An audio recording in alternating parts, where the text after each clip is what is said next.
Bonjour et bienvenue dans la Scaly Academy. Je m'appelle Anis Moualdi et je fais partie de l'élite des vendeurs B2B, c'est-à-dire les meilleurs. Durant les 6 dernières années, j'ai enchaîné les missions de business development à Paris et Londres, principalement en ESN, en agence et en start-up. Partout où je suis allé, j'ai été top performer. Chez One Year One Book, une start-up à Paris, chez Infinity Marketing, une agence à Londres, ou encore chez AptiSkills IT, une société de conseil et de services à Boulogne-Billancourt. En 2022, j'ai lancé Scaly, un logiciel de prospection et de chasse commerciale B2B sur lequel plus de 1500 utilisateurs et entreprises mènent tous les jours des actions d'acquisition de nouveaux clients grâce au process que nous avons mis en place. Scaly est un des outils les plus complets et les plus performants du marché et de l'écosystème vente B2B international.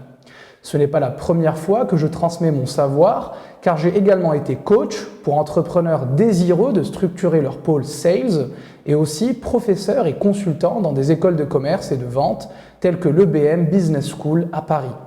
Dans cette formation, je vais t'apprendre la vente et plus précisément la chasse commerciale en B2B à l'ère moderne. Pour cela, nous commencerons par une introduction en 5 points. Premièrement, l'approche outbound versus inbound.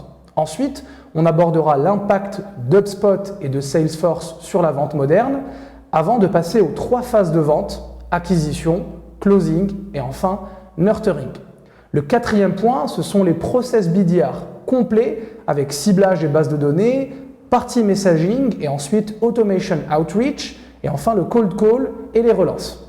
Enfin, nous dédierons ensemble une dernière partie au mindset du chasseur B2B. Ensuite, nous aborderons les 5 blocs qui constituent cette formation. Premièrement, les fondamentaux de la vente avec l'identification et la segmentation d'une cible précise, la définition d'un message clair jusqu'à l'élaboration d'une stratégie complète et efficace d'acquisition outbound B2B. Second bloc, une introduction aux préceptes du growth hacking avec le scrapping et la constitution de bases de prospection. On se familiarisera ensemble avec l'interface de Sales Navigator qui est la version premium du réseau social professionnel LinkedIn. Et on finira par travailler nos bases de données en les nettoyant et les enrichissant de coordonnées utiles pour la suite de votre formation. Troisième bloc, on évoquera ensemble les principes du copywriting avec ses principaux frameworks de base utiles au cold emailing. On abordera la différence avec le marketing email et des exemples concrets de templates qui ont déjà fonctionné sur de vrais cas clients ainsi que l'optimisation d'une séquence complète de vente par email mais aussi sur LinkedIn où je vous apprendrai à vous organiser et structurer votre rédaction pour vendre étape par étape. 4e bloc, on apprendra le cold call ainsi que le warm call avec les étapes qui les précèdent, celles qui les suivent, mais aussi la différence entre les deux jusqu'au closing en passant par les 2 phases de préqualification et de démo. On y abordera évidemment le traitement de toutes les objections, ou du moins les plus récurrentes, en fonction de votre rôle qui peut varier entre SDR, Account Executive ou encore Business Developer Full Cycle. Enfin, au 5e et dernier bloc, ce sera à votre tour de vous vendre.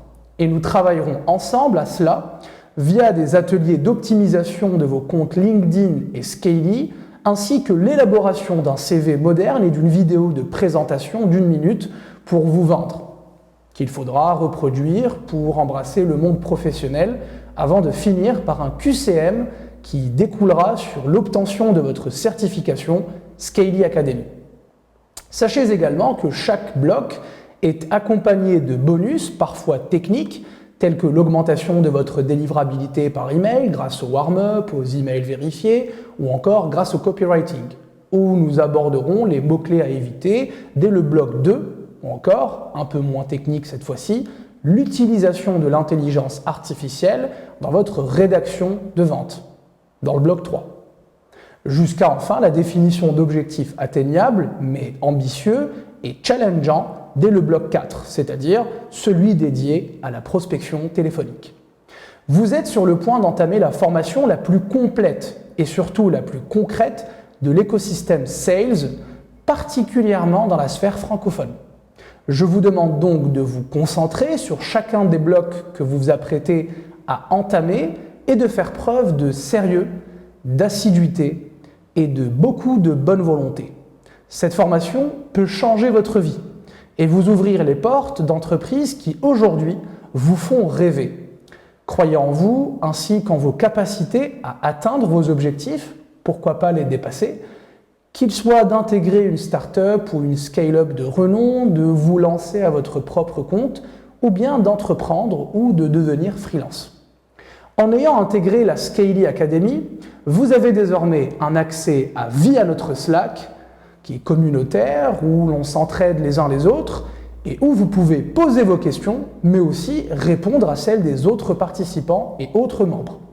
Chez Scaly, nous ambitionnons d'apporter un vent de fraîcheur dans l'écosystème mondial de la vente B2B, et chaque participant a un énorme rôle à jouer. Gardez bien ça en tête. Allez, c'est parti. La vente découle du marketing. En 1920, on appelait la vente B2B d'aujourd'hui marketing industriel. Pourtant, même si elle en découle, la vente n'a plus grand-chose à voir avec le marketing, principalement en termes de mindset. Le why, le what et le how diffèrent complètement. Et ce, malgré l'avènement de l'intelligence artificielle qui a un peu plus rapproché les deux. Lorsque nous évoquons la vente, nous avons tous au départ une même image en tête, celle pour caricaturer de Will Smith dans À la recherche du bonheur, qui se balade avec sa mallette de prospect à prospect pour effectuer désespérément une vente et rassurer sa femme Linda qui n'en peut plus de ses performances commerciales médiocres. S'il y a bien une chose qui n'a pas changé depuis, c'est que votre femme ou votre mari continuera à vivre des sensations avec vous tant la vente est une montagne russe permanente d'émotions. À part cela, tout a désormais changé. Et même s'il peut vous arriver de croiser dans des quartiers d'affaires des individus tirés à 4 épingles avec une mallette à la main, il est fort probable que le prospect ou le client vers qui il ou elle se dirige n'a absolument pas été rapporté dans ses filets avec les mêmes techniques que celles utilisées par Will Smith, aka Chris Gardner. Tout a changé donc, mais pas vraiment. Vous verrez au fur et à mesure du déroulé de cette formation que je ne dis pas tout et son contraire. On parle en réalité d'évolution de la vente. Tant sur les process, les rôles ou encore les outils utilisés et les techniques de vente, la base reste la même. Parvenir à vendre un produit ou un service A à un client B. Mais les méthodes pour y parvenir sont beaucoup plus affinées, incisives et très coriaces. Je peux même vous affirmer qu'en suivant à la lettre chaque module de cette formation, il vous sera impossible de ne pas effectuer de vente sur un produit ou un service qui a déjà fait ses preuves. Pour les lancements de projets, assurez-vous d'abord qu'ils ont un intérêt pour votre cible, et ça, on le verra également par la suite. Je tiens, avant de rentrer dans le vif du sujet, à préciser une chose. Nous focaliserons dans cette formation sur la vente B2B et non B2C, c'est-à-dire le fait de vendre à des entreprises et non à des particuliers. La vente B2C comporte effectivement une partie du socle que l'on appelle outbound, mais se fait généralement par le biais de publicité, d'influence sur les réseaux sociaux, etc. Chez les entreprises, cela est généralement pris en charge par le pôle marketing ou growth et ne concerne pas, du moins pas directement, les vendeurs B2B, les sales, les bizdev, on les appelle comme on veut. Pour être encore plus clair et vous proposer une vision d'ensemble et en 360 degrés de l'écosystème que vous intégrerez probablement à la fin de cette formation, ou qui est déjà le vôtre, commençons par définir ce qu'est l'outbound ainsi que son opposé, l'inbound, avant de parler de notre domaine spécifique de la vente outbound B2B et d'en définir les frontières ainsi que les process. Commençons par des définitions toutes simples. L'outbound, c'est le fait d'aller chercher le prospect dans le but de le transformer en client. C'est principalement à notre ère la vente, la publicité payante, telle que par exemple les ads. L'inbound, lui, c'est le fait d'attirer le prospect, et non pas d'aller le chercher, et de le laisser venir à nous tout seul pour ensuite le convertir en client, tel que l'influence via les réseaux sociaux ou encore le sponsoring. Rassurez-vous, si vous ne faites pas encore totalement la différence, c'est normal, tant la frontière entre les deux reste mince et parfois très floue. Si c'est le cas, c'est principalement dû au fait que les deux stratégies sont très complémentaires au point où les startups les plus modernes, dans leur stratégie d'acquisition de nouveaux clients, parlent d'all-bound, plutôt que de deux concepts distincts qui ne se touchent presque pas, tels que dans les structures un peu plus archaïques qui en deviennent presque vieillottes et démodées. Pour mieux comprendre, remontons aux origines et allons chercher ensemble des souvenirs bien ancrés dans votre mémoire. Prenons pour premier exemple la distribution de flyers. Est-ce de l'inbound marketing ou de l'outbound? Eh bien, ça peut être les deux. Si le flyer est déposé aux abords d'un supermarché, dans votre boîte aux lettres ou sur le comptoir d'un magasin, alors c'est de l'inbound. Le flyer vous a attiré grâce à une jolie phrase d'accroche. On parle alors de copywriting, l'art de rédiger pour vendre, ou grâce à une image bien designée, on parle alors de branding ou image de marque.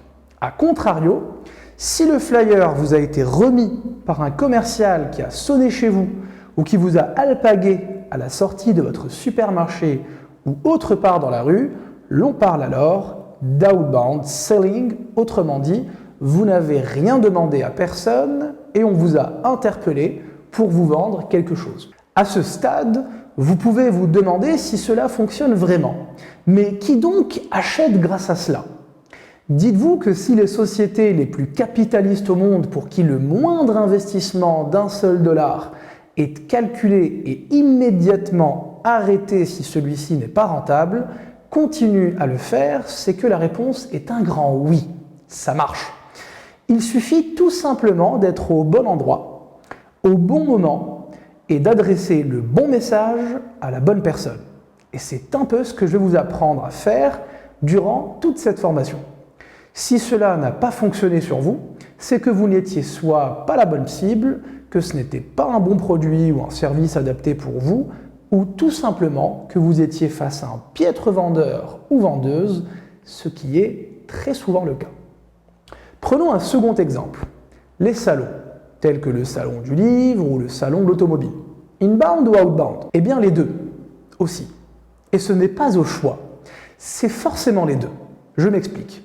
Pour entendre parler du salon, il faut forcément le voir ou l'entendre quelque part. Il existe d'autres méthodes, telles que le bouche à oreille, qui est le canal le plus efficace et rentable en vente, mais ce dernier n'est pas scalable, c'est-à-dire reproductible à l'échelle.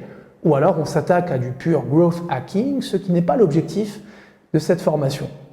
Vous avez donc vu une publicité à la télévision, à la radio ou sur les réseaux sociaux, ou même dans la rue, dans un immense panneau sur l'autoroute, et ça, c'est de l'inbound. L'écriture et ou le visuel vous ont attiré et vous rentrez dans ce que l'on peut déjà qualifier d'un funnel marketing.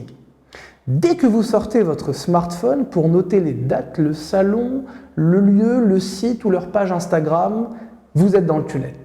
Maintenant, parlons du moment où vous pénétrez dans l'enceinte de ce salon et imaginez-le dénué de vendeurs. Personne pour vous aiguiller, vous renseigner, vous informer, vous vendre quelque chose. Le salon est tout autant inutile et très peu rentable, voire pas du tout. Les vendeurs en outbound sont, comme leur nom l'indique, au cœur du processus de vente et l'ensemble du système tourne autour de vous. Sans eux, les clients sont seuls et n'achètent pas. Aussi, dans le marketing et le growth, en d'autres termes l'inbound, ce sont les vendeurs qui se retrouvent seuls, sans prospect, pour vendre leurs super produits, penser et travailler pour nous faciliter la vie. Je reviendrai dans la partie mindset sur l'image des vendeurs, principalement dans les pays francophones et tout particulièrement en France, auprès des personnes qui en ont besoin mais qui s'en plaignent lorsqu'ils font leur travail. Il n'existe pas de monde idéal dans lequel des entreprises investissent des milliards en recherche et développement pour qu'une fois Gérard en face du produit, personne ne le pousse à l'acheter. C'est utopique et foncièrement ridicule de penser le contraire, et surtout de s'en plaindre lorsqu'on y est confronté. Parenthèse fermée. Dernier petit exemple, maintenant que vous avez compris les définitions, vous recevez un coup de fil pendant votre sieste d'un numéro inconnu. Intrigué, vous répondez, on vous parle d'un aspirateur ultra performant, Alors oui, c'est chiant, mais c'est surtout de l'outbound. Pourquoi? Car on est venu vous chercher et pas le contraire. Cas similaire, mais attention aux nuances, vous recevez un coup de fil pendant votre sieste d'un numéro inconnu. Intrigué, vous répondez, on vous parle d'un aspirateur révolutionnaire qui va changer votre vie. Mais cette fois-ci, vous avez rempli un formulaire sur leur site internet suite à un partenariat avec un influenceur sur YouTube ou Twitch, par exemple. L'entreprise a fait l'acquisition de ce prospect, c'est-à-dire vous, par le biais de techniques d'inbound marketing. J'espère sincèrement que c'est clair et bon pour vous. Maintenant, focalisons sur l'outbound sales et approfondissons. Commençons par le commencement. Au début des années 2000, les entreprises qui prospectaient avaient nécessairement besoin de bases de données. Spoiler alert, ça n'a pas changé. Les annuaires téléphoniques, les pages blanches, pages jaunes, fichiers clients achetés, loués ou parfois même dérobés à la concurrence, tout y passait pour faire du business et grosso modo signer de nouveaux clients. Une énorme problématique se posait alors concernant le stockage de toutes ces bases de données, toutes plus immenses et fournies les unes que les autres. Un problème partiellement réglé par Microsoft qui, grâce à Excel principalement et ses giga data centers derrière, permettait au moins aux sales de l'époque le minimum vital pour passer ses appels. Ou mettre un commentaire, effectuer ses relances, avec un scoring certes un peu bancal, un travail de recherche mano-manuel, pour résumer, un enfer terrible au quotidien, mais ce n'est pas grave, en sales, c'est un peu habitué aux galères, et puis c'est tant mieux. C'est alors que deux entreprises viennent apporter une solution à ce problème, et consciemment ou pas, finissent par révolutionner complètement le secteur de la vente et le disrupter violemment. On parle de HubSpot et de Salesforce. HubSpot révolutionnera le process, quant à Salesforce s'attaquera au rôle direct et au métier du salesman en le divisant en sous-parties bien distinctes. Ces deux outils se font appeler des CRM pour Customer Relationship Manager. Rien de foufou aujourd'hui, mais un pas de géant pour l'époque. Imaginez, enfin un outil développé spécialement pour effectuer ces nombreuses tâches chronophages au quotidien et gérer en interne ses multiples relations avec ses prospects et ses clients. Stockage de données, nettoyage, barre de recherche dédiée pour trouver un client ou son entreprise, centralisation des différents points d'entrée d'une entreprise, effectuer de la vente appelée account-based, ce qui était tout simplement impossible sur Excel, ou en tout cas très difficilement atteignable, tant cela demandait des efforts et aboutissait à des dizaines de pages où l'on se perdait assez facilement. Sans parler du côté collaboratif rendu beaucoup plus agréable ou encore de l'onboarding de nouveaux arrivants dans l'équipe rendue beaucoup plus efficace et fluidifiée comme jamais auparavant. Le gain de temps immense que ces deux outils font gagner aux vendeurs 2.0, c'est-à-dire post-internet, permet aux entreprises d'atteindre l'efficacité. Dès lors, elles recherchent l'efficience. Si le sales ne perd désormais plus autant de temps à rechercher le bon fichier, puis le bon contact, quelles sont les tâches que l'on pourrait encore éliminer pour en faire un sales ultra performant qui est très rapidement rentable? Imaginez-vous dans l'open space d'une entreprise américaine en 2005 par exemple, 2 ans avant le premier iPhone. Vous commencez votre journée à 8 h avec une grosse tasse de café et vous avez au fond de votre bureau une petite fenêtre de 4 mètres sur 2 donnant sur de jolis gratte-ciel new-yorkais. Oui, j'ai le sens du détail. Vous êtes dans un secteur en pleine ébullition et en concurrence avec les 3 autres top performers de l'entreprise qui vous embauchent.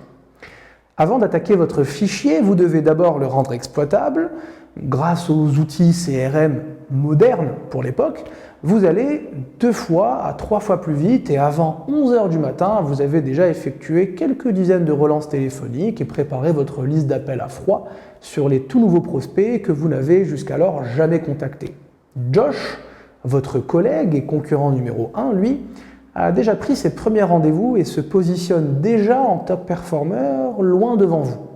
Vous comprenez alors à ses cernes et aux litres de café qu'il a engloutis qu'il a déjà effectué ce travail la veille jusqu'à très tard le soir pendant que vous étiez à la vidéothèque du coin juste en face de Central Park et qui s'appelle Netflix. Parce que oui, Netflix vendait des cassettes à cette époque. Ne vous emballez pas, je vous ai prévenu qu'être sales, c'est similaire à un soldat. Vous êtes dans une guerre permanente avec vos concurrents internes, vos concurrents externes, votre hiérarchie, mais surtout avec vous-même, et ce, au quotidien. C'est le moment pour moi de vous rappeler que cette formation n'est pas remboursable au cas où vous vous posez déjà la question. Maintenant, imaginez un monde dans lequel Josh et vous arrivez à la même heure au bureau, où vous disposez de la même base de données déjà prête à l'emploi et dans lequel à 8h05, vous êtes tous les deux opérationnels sans les 3 heures d'avance supplémentaires à son avantage, ni les 3 heures de repos supplémentaires qui jouent contre lui. Vos performances peuvent enfin être comparées chaque jour, puis chaque semaine, ce qui ravit votre hiérarchie. Votre concurrence ne fait que croître également, et ce, de manière saine, car elle est loyale. Ce qui augmente vos primes et a fortiori le chiffre d'affaires de la compagnie qui vous emploie. N'est-ce pas merveilleux ? Eh bien, c'est exactement ce qui va se passer grâce à Salesforce, qui dominera complètement son marché en appliquant à eux-mêmes leur propre méthodologie. Salesforce adaptera dès lors une stratégie de vente des plus agressives de son secteur, qui lui permettra de mieux rémunérer ses vendeurs et donc de s'en octroyer les meilleurs. La boucle est bouclée et nous voici passés de Will Smith avec une mallette, à Will et son fichier Excel, à Will qui découvre un logiciel CRM, jusqu'au Will qui se concentre sur une seule tâche pour être performant et efficient. Ce qui, en principe, devrait faire plaisir à sa chère Linda. Enfin. Mais comment et en quelle partie les tâches sont-elles divisées et qui fait désormais quoi? C'est ce qu'on va voir. Dès le début des années 10 de l'an 2000, on voit apparaître 3 phases distinctes assurées par 3 rôles complètement différents, mais extrêmement complémentaires et qui assurent le bon fonctionnement d'une division de vente B2B au sein d'une structure de taille moyenne, voire également chez les petites entreprises et les startups, mais aussi chez les grands groupes qui divisent leurs équipes de vente en petites business units pour s'assurer de profiter de ce système performant. On parle alors de phase d'acquisition ou de chasse, de phase de closing et enfin de nurturing ou d'élevage. Les rôles attribués aux commerciaux en charge du fonctionnement de chacune de ces phases sont respectivement SDR pour Sales Development Representative, Account Executive et enfin Account Manager.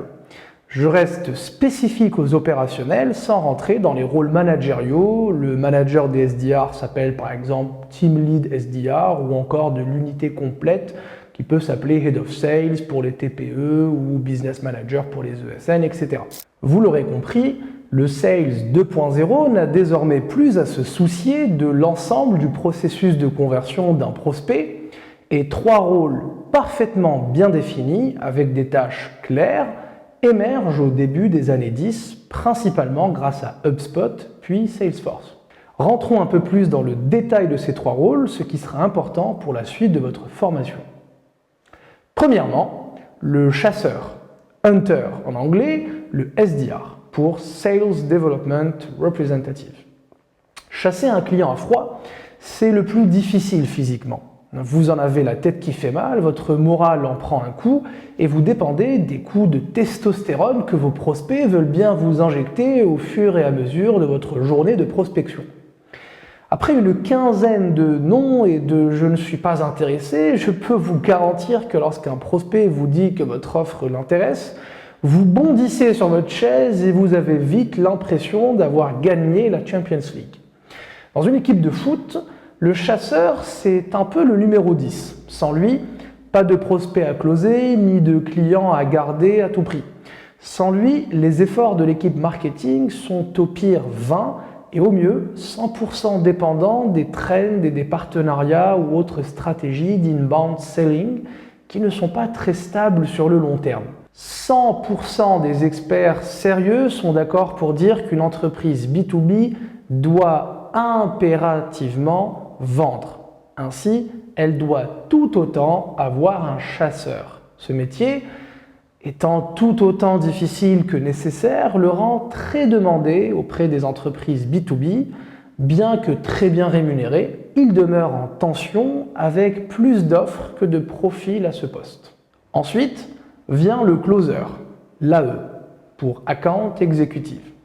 Pour garder la métaphore footballistique, l'account exécutif, c'est un peu le buteur de l'équipe. Le numéro 9, toujours en chien devant les cages de l'équipe adverse. Il réceptionne chaque passe décisive pour la transformer en but, peu importe la manière, avec la main, le pied, le ventre ou la tête. Tout comme au football, dans la vente, il existe des règles.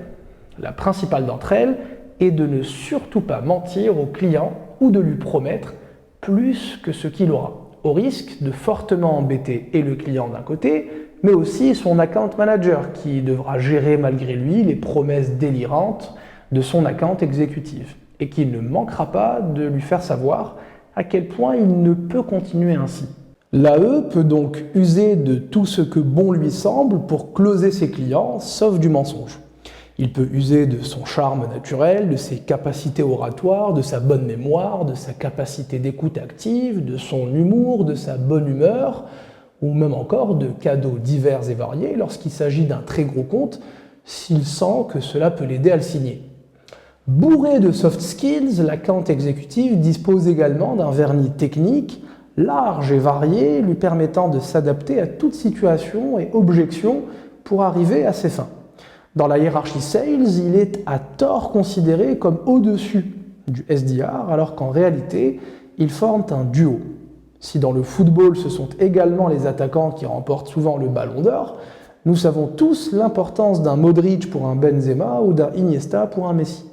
Pour ce poste, la rémunération est également très élevée, principalement pour les 10-20% des meilleurs AE du marché, pour qui les revenus se comptent en centaines de milliers de dollars annuels.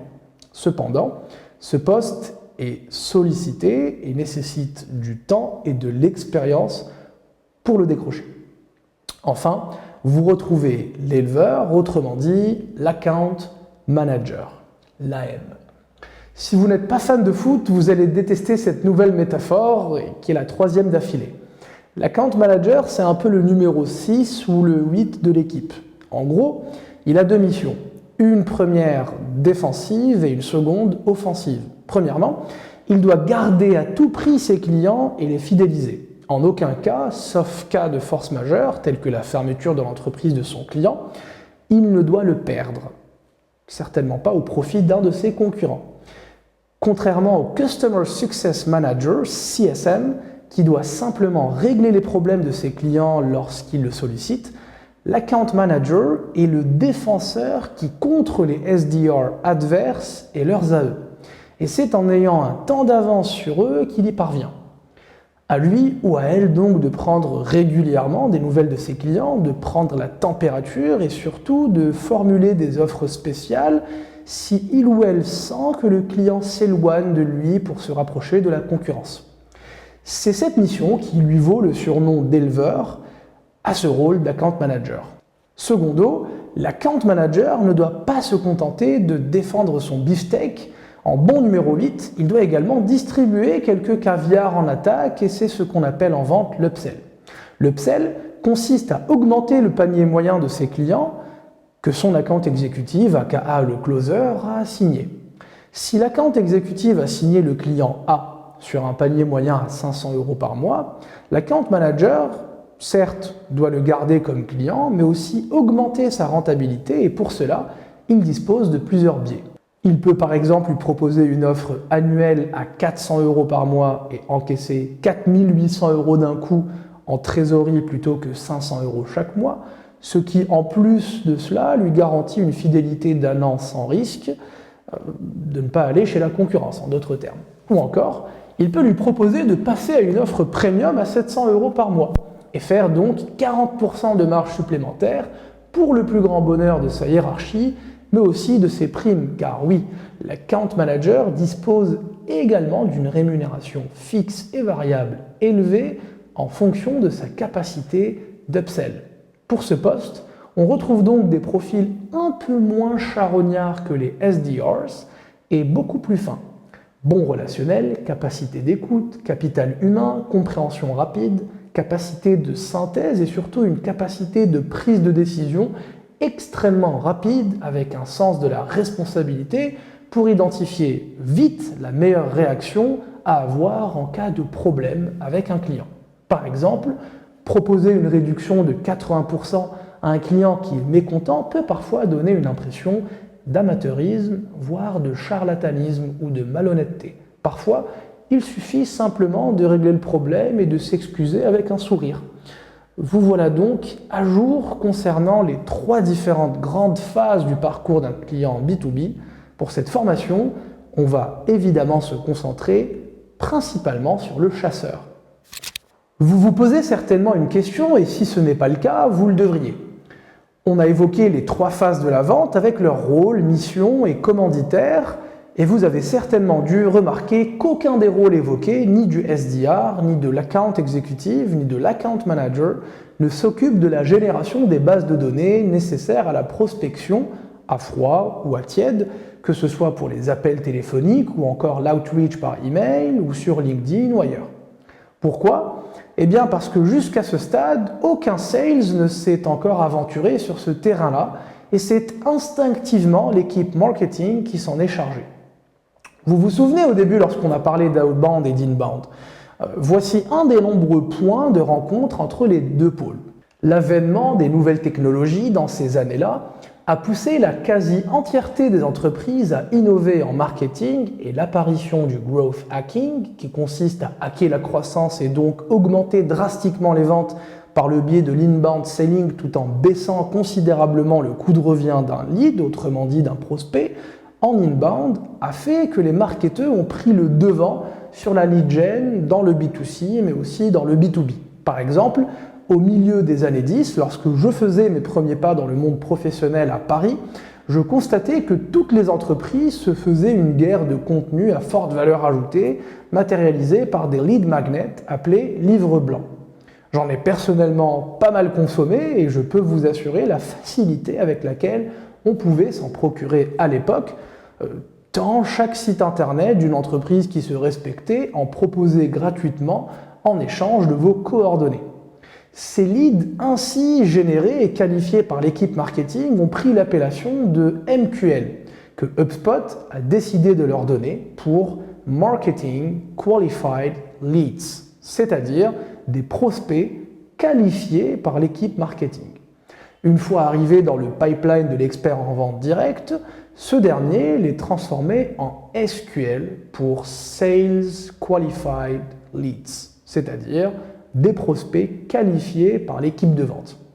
Et nous verrons plus tard qu'ils sont en général mieux qualifiés et plus intéressants car interaction avec un humain, contrairement au MQL, mais assez coûteux pour la même raison, ce qui poussera les entreprises à réserver leurs sales principalement aux prospects appelés grands comptes, c'est-à-dire ceux qui rapportent gros et une tendance appelé le 80-20 se dégage dès lors en B2B où 80% du chiffre d'affaires sera généré par ces mêmes 20% de grands comptes.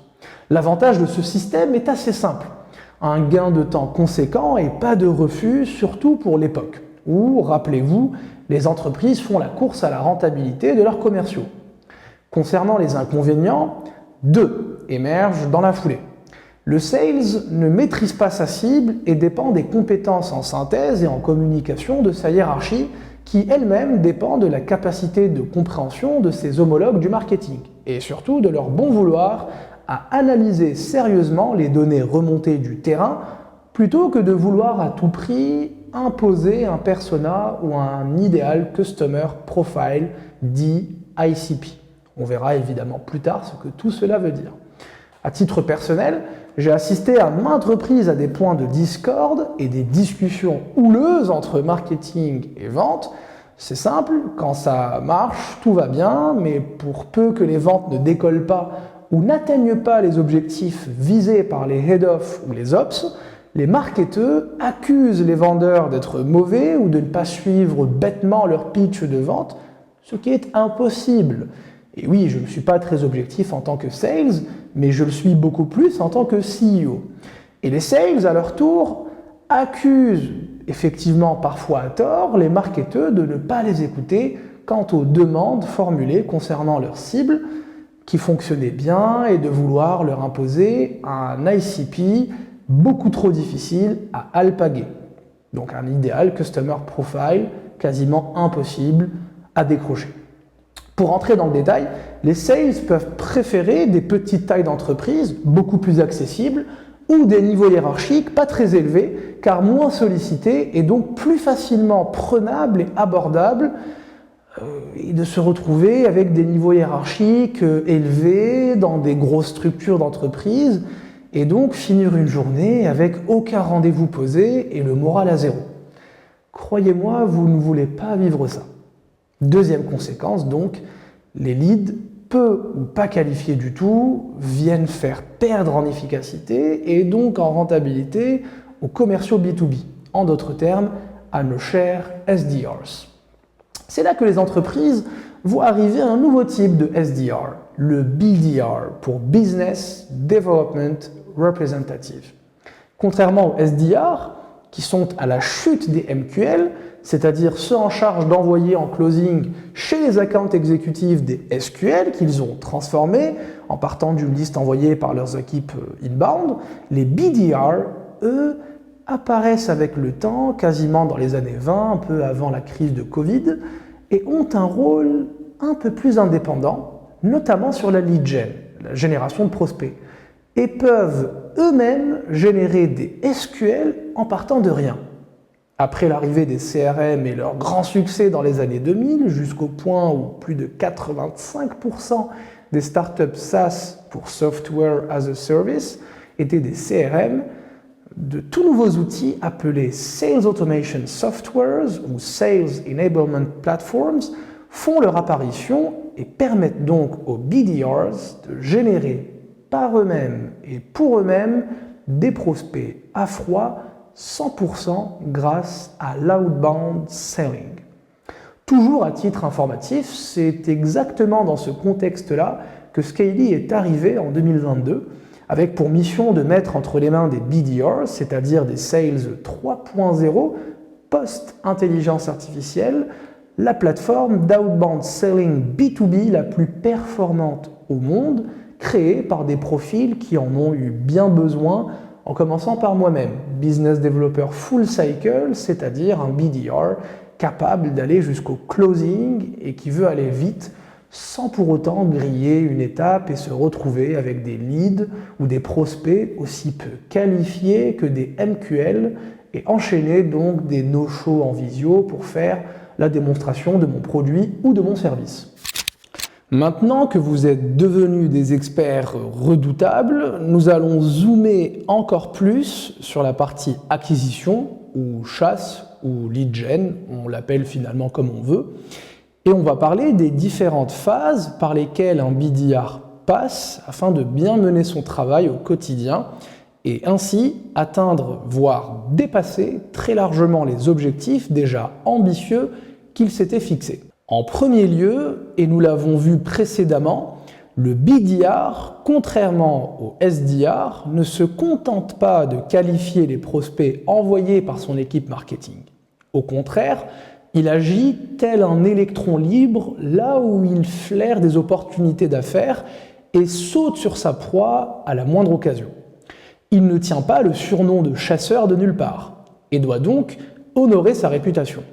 De manière classique, ce dernier peut par exemple participer à des salons en tant qu'exposant ou simple visiteur lorsque sa cible expose ses produits. Il peut aussi participer à d'autres événements de networking et de réseautage pour y distribuer sa carte à tout va dès lors qu'un individu présentant les caractéristiques de sa cible se présente. Nous verrons dès le premier bloc de cette formation ce qu'est une cible et bien évidemment comment l'identifier. Pour l'instant, sachez tout simplement que sans une cible parfaitement identifiée, la prospection devient bancale et tourne vite en rond sans l'obtention de quelconque résultat. L'identification de la cible, appelée souvent persona ou ICP pour Ideal Customer Profile, se fait en général en entreprise avec votre team lead SDR, donc votre manager direct, votre head of sales, son N+1 ou encore le sales ops, votre N+3. Et souvent avec l'implication et la participation du head of growth, voire aussi celle du CEO de l'entreprise pour les startups ou les structures de taille moyenne telles que les TPME. Ne vous étonnez pas si dans votre carrière de junior en entreprise, vous ne soyez pas forcément sollicité pour identifier cette cible. Contentez-vous d'abord de bien la connaître, son âge, ses envies, ses ambitions et surtout son problème et comment elle pense pouvoir le résoudre. Les solutions qui s'offrent à elle ou encore son budget, sa taille d'entreprise ainsi que son niveau hiérarchique de décision. Comme je l'ai dit précédemment, nous évoquerons en détail le périmètre de définition d'une cible par la suite. Aussi, n'hésitez pas à creuser et à vous renseigner plus tard auprès de votre N+1, c'est-à-dire le team lead ou le head of sales de votre entreprise, tout dépend de votre taille de structure, ou auprès de votre business unit manager si vous êtes dans un secteur tel que les ESN ou autres cabinets de recrutement. Évidemment, le BDR ne se contente pas de simples actions ponctuelles et n'attend ni salon ni quelconque événement pour détaler et laisser s'exprimer tout son talent. Le BDR dispose déjà d'une stratégie bien huilée ainsi que d'un calendrier parfaitement cadré et rempli dans l'unique optique de générer de nouveaux prospects. Autrement dit, des SQL pour ses accounts exécutifs. Pour cela, la toute première étape est primordiale et c'est celle qui le différencie de son homologue SDR.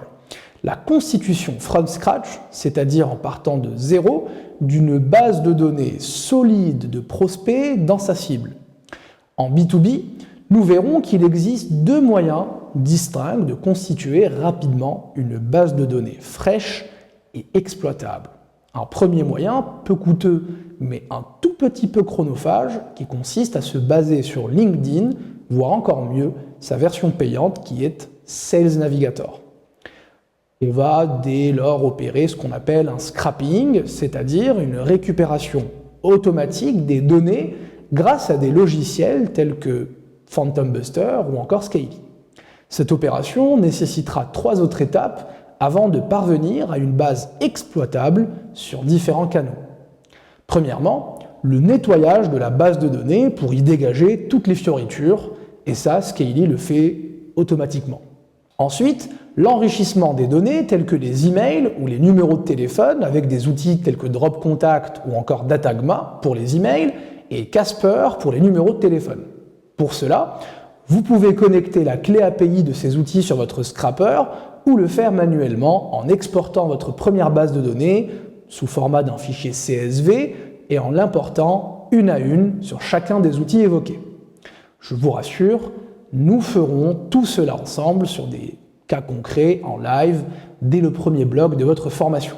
Bien évidemment, Scaly propose ces 2 enrichissements, téléphone et email, et ce, de manière automatique, c'est-à-dire que l'opération se fait directement en même temps que le scrapping des données, directement depuis LinkedIn ou Sales Navigator, et ce, juste après le nettoyage des données, ainsi que l'extraction des prospects hors cible, par exemple, pour éviter de consommer des crédits sur des prospects inutiles que vous finirez de toute façon par supprimer.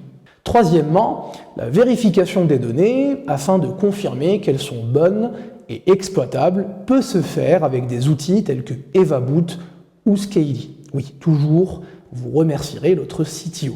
Cette étape est bien trop souvent négligée et considérée à tort comme inutile, mais nous verrons dans la rubrique bonus du second bloc en quoi elle est nécessaire, voire vitale, sur une stratégie d'outreach axée sur le long terme. Ensuite, vous élaborerez votre message de vente en fonction de 2 éléments. Stratégiquement, en fonction de votre cible, et opérationnellement, en fonction de vos canaux d'acquisition.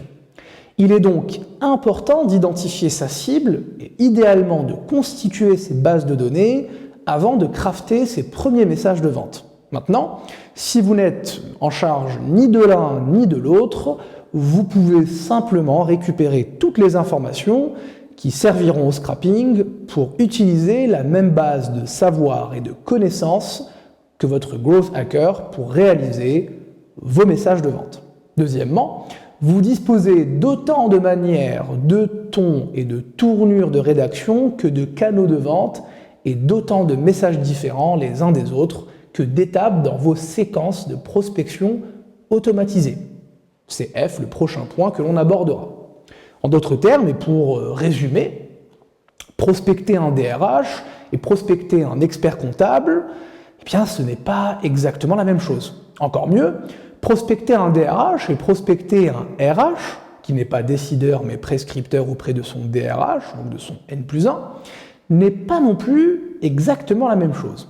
Aussi, prospecter sur LinkedIn, par email ou encore au téléphone est tout aussi différent et toutes ces approches ne peuvent jamais, au grand jamais, être réunies dans un seul et même message. Aussi, votre message d'accroche différera des autres relances, etc., etc.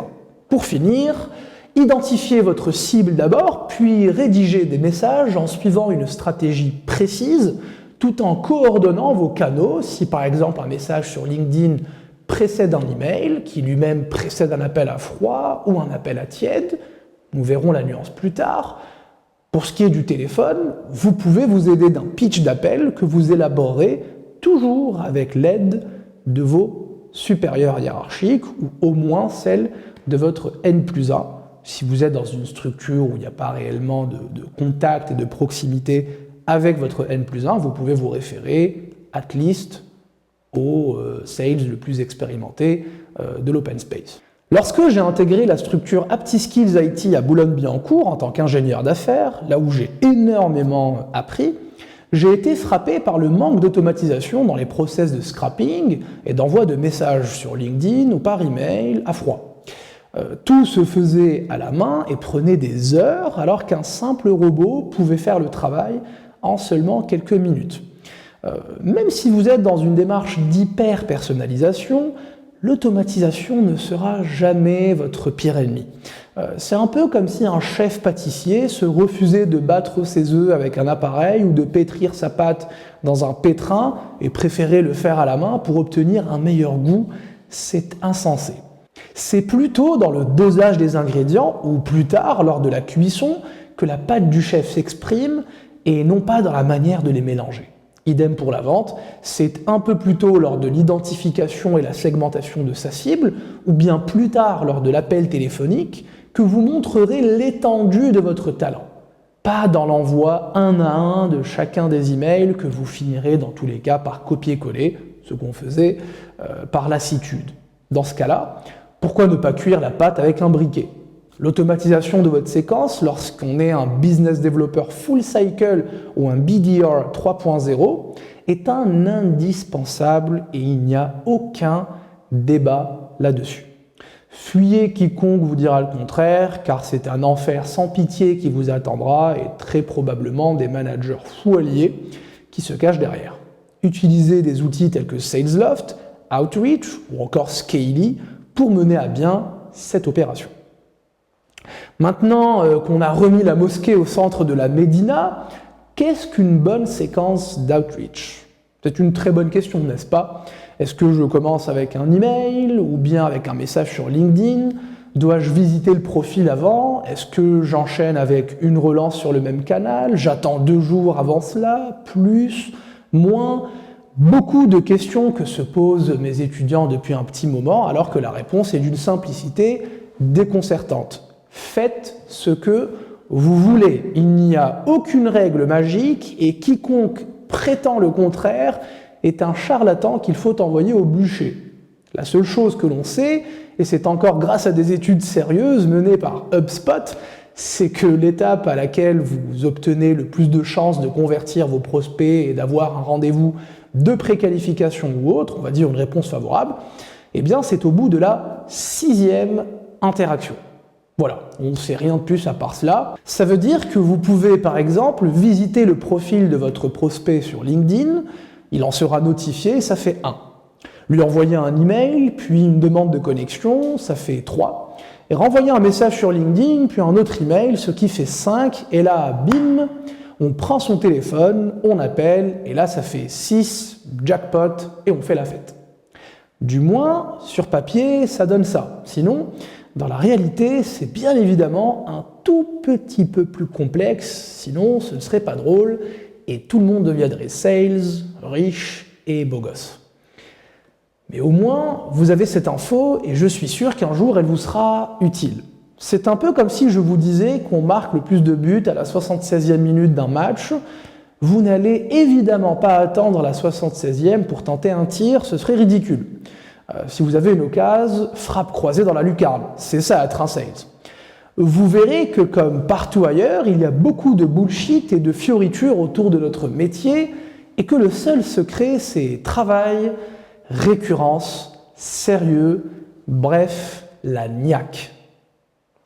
Par contre, rassurez-vous, vous ne serez pas jeté en pâture, comme ça, dans la dure réalité du terrain, en face de clients féroces qui ne liront pas vos emails et vous insulteront au téléphone.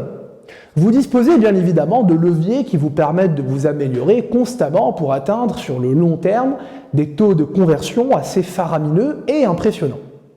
Je pense notamment aux A/B tests et aux analytics qui sont très liés entre eux.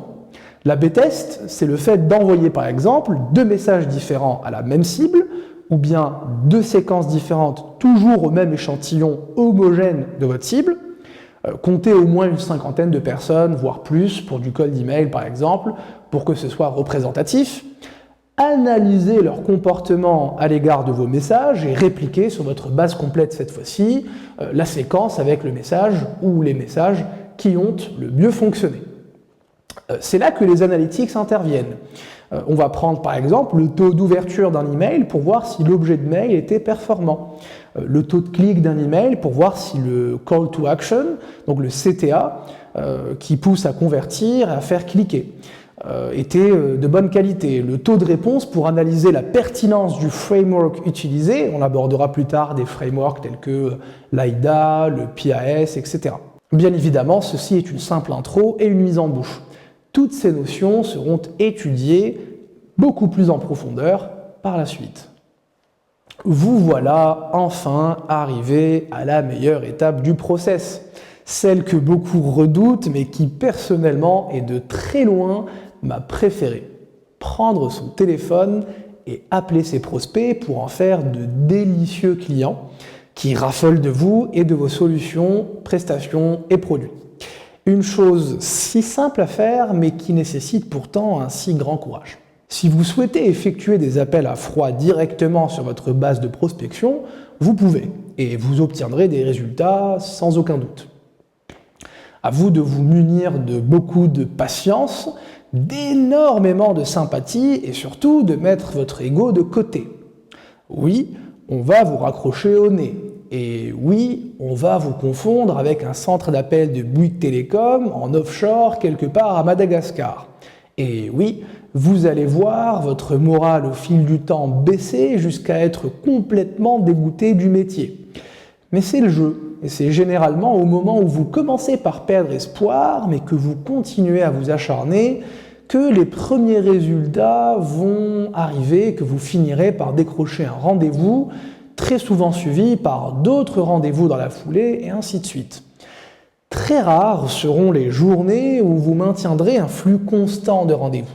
En général, c'est un peu comme le ketchup au fond de la bouteille. Ça met du temps, mais quand ça arrive d'un coup en grosse quantité. Cependant, pour perdurer sur le long terme, je vous recommande fortement de remplacer le cold call par le warm call et de systématiquement rajouter des étapes automatisées avant votre séance d'appel.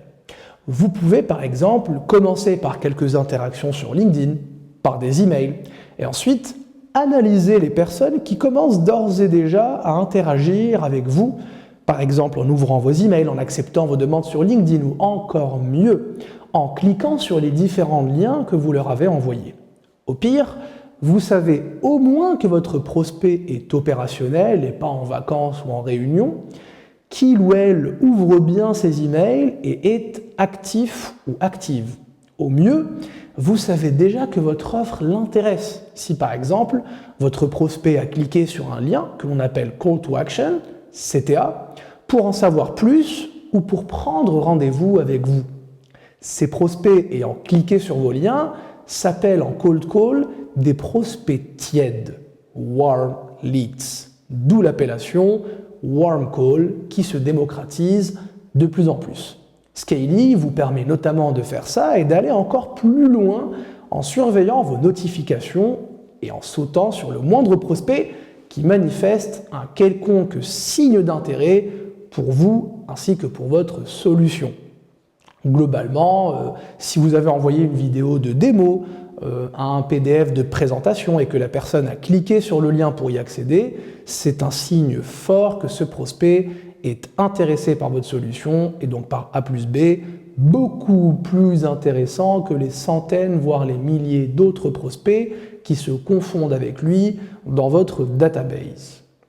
Concernant le pitch de vente, j'estime qu'il est un peu inutile pour les BDR expérimentés et qui sont à l'aise avec leur solution, ou en tout cas la solution qu'ils vendent, et je ne le vois absolument pas comme étant un nécessaire ou un indispensable pour vendre. Au contraire, le pitch détaillé jusqu'à la virgule près cantonne le BDR dans un périmètre très précis où il risque de se faire coincer tant il y a autant de situations probables que de prospects à prospecter et qu'aucun pitch de vente au monde ne peut finalement être si complet. À mon sens, il vous faut simplement un tableau résumant les principales objections ou encore mieux, un récapitulatif des avantages de votre solution ainsi qu'un comparatif avec vos concurrents pour pouvoir rebondir à tout moment sur l'argument de votre choix. Dans tous les cas, peu importe vos débuts dans le calling, finissez par toujours vous accaparer pleinement de votre sujet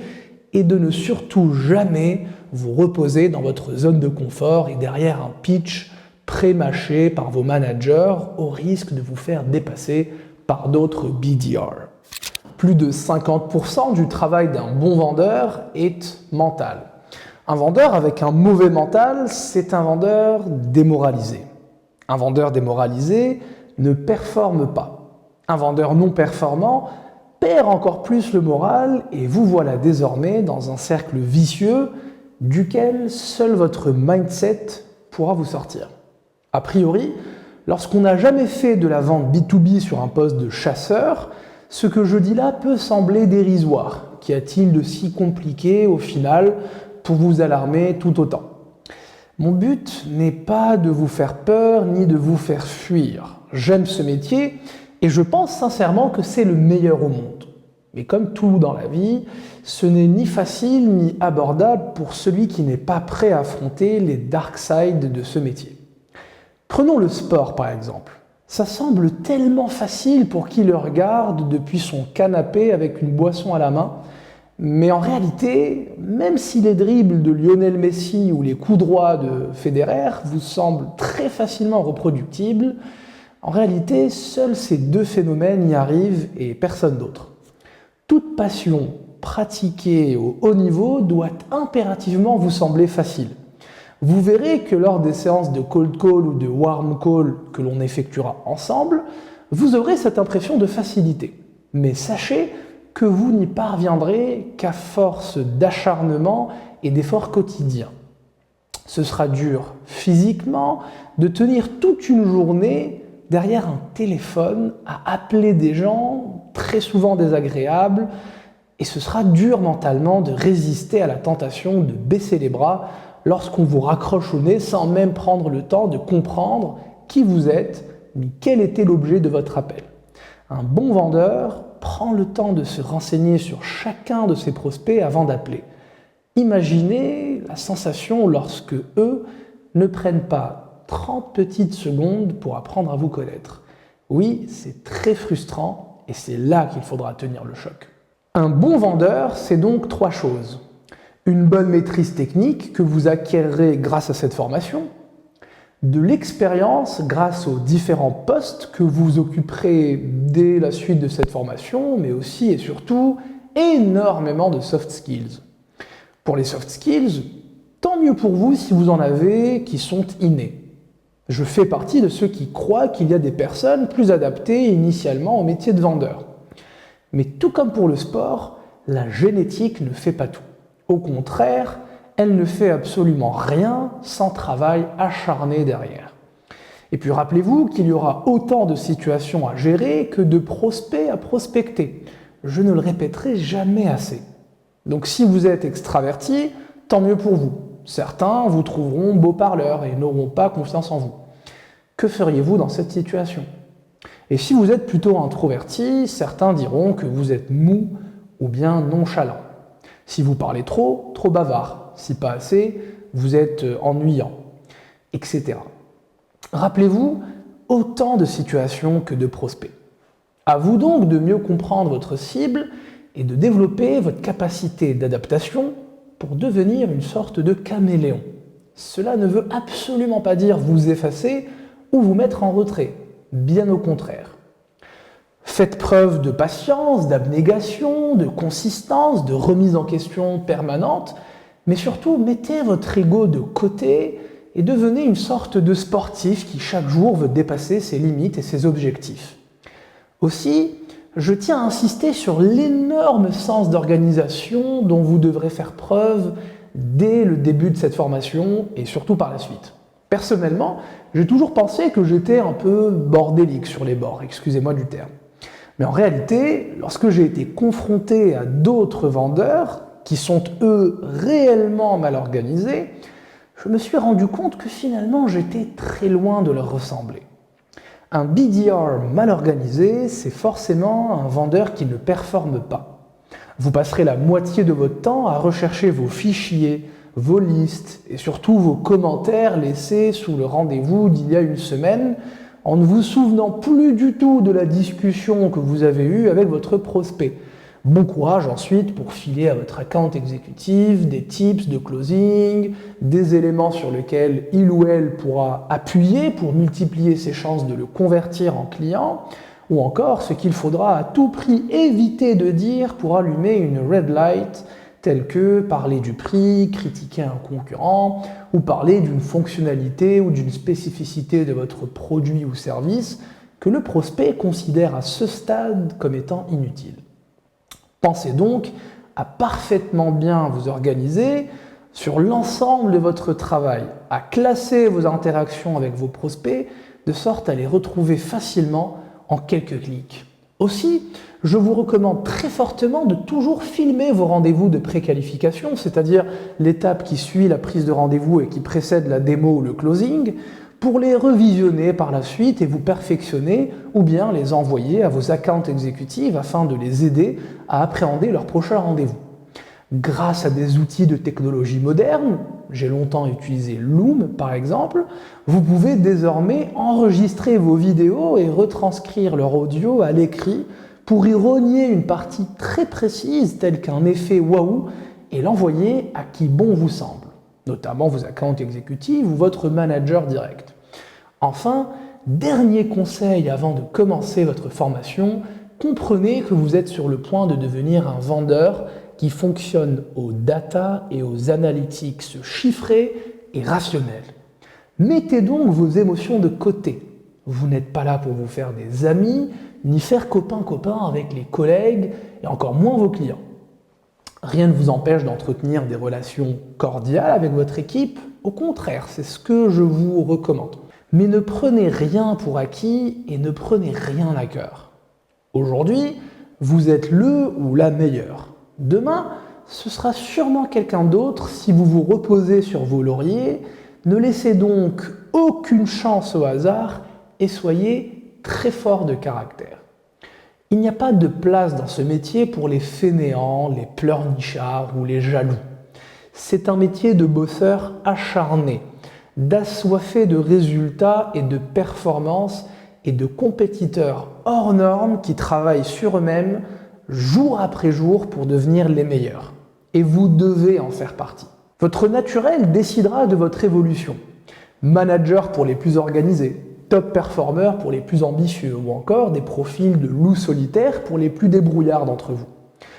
Peu importe comment vous évoluerez dans les 3 à 5 prochaines années sur ce métier, cette formation a pour but de vous ouvrir les portes de la vente par le biais d'un poste de chasseur, dans lequel une forte personnalité n'est pas une option, mais une nécessité absolue. Adaptez-vous donc à chacun de vos interlocuteurs et ne baissez jamais les bras. Vous verrez que c'est un peu comme le sport, et oui, encore une fois, les premiers résultats ne seront pas visibles avant plusieurs mois. Armez-vous donc de patience et vous verrez qu'un jour, vous ne regretterez aucun des efforts fournis, tant ils commenceront à grassement vous rémunérer et que votre réseau vous octroiera une liberté financière sans précédent, ainsi qu'une réputation de tueur à gages. Ce ne sera plus à vous d'aller chercher des clients, ce sera les clients qui se bousculeront à votre porte, et ce jour-là, vous estimerez que le dur travail a enfin fini par payer, et il finit toujours par payer. Un homme ou une femme averti en vaut deux, nous pouvons maintenant rentrer dans les choses sérieuses et aborder le premier bloc de cette formation. Je vous souhaite bon courage et surtout, prenez du plaisir et interagissez avec vos pairs ainsi qu'avec moi-même à la moindre question qui vous viendra à l'esprit. Il n'y a pas de questions bêtes. Allez, c'est parti. Bam, bam, bam.